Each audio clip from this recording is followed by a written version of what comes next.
it's Evan here from Dual Boot Tech. Today I've got a $400 entry-level gaming PC build for you all.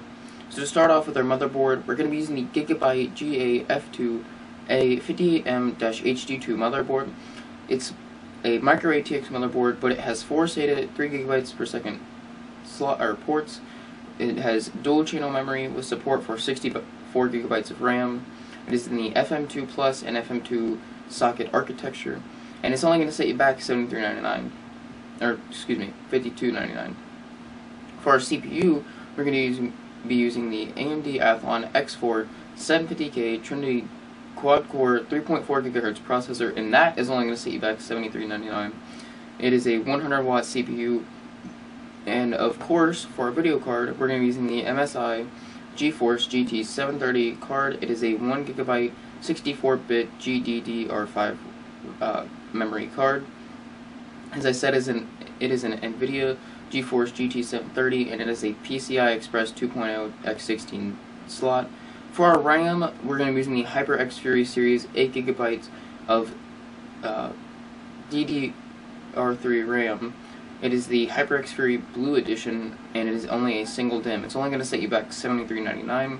For our hard drive, we're going to be using the Western Digital Blue Edition 1 TB hard drive. It features 64 megs of cache, and it is a 7200 RPM drive. It's only going to set you back $54.99. For our case, we're going to be using the COUGAR Solution C400SL with 400-watt power supply unit. So as I just said, this case has a 400-watt power supply included. It's a mid-tower case. It has support for 3 external 5.25-inch drive bays, 1 external 3.5-inch drive bay, 6 internal 3.5-inch drive bays, and 1 internal 3.5-inch drive bay. For cooling and fans, it's only going to have support for 2 120mm fans on the top. Optional is a 2 120mm fans in the front, or 1 140mm fan in the front.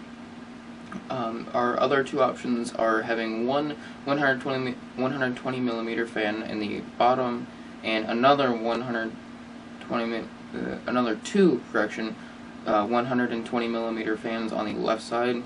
In the rear, we're going to have included a 120mm fan. And this case is only going to set you back $69.99. Now guys, this case is not the best spec, or this computer does not have the best specs ever, but it is going to be a decent entry-level gaming PC for under $400. Now of course, I did not factor in the price of Windows for it, so if you want to, you can just throw Linux on there and then you're done. All these parts are going to be in the description below, as well as there will be a list of all the parts and their specs. If you guys have any questions on this build or any suggestions for a future build, feel free to ask them in the comment section below. As always, keep on building, and I'll see you guys in the next video. Don't forget to subscribe.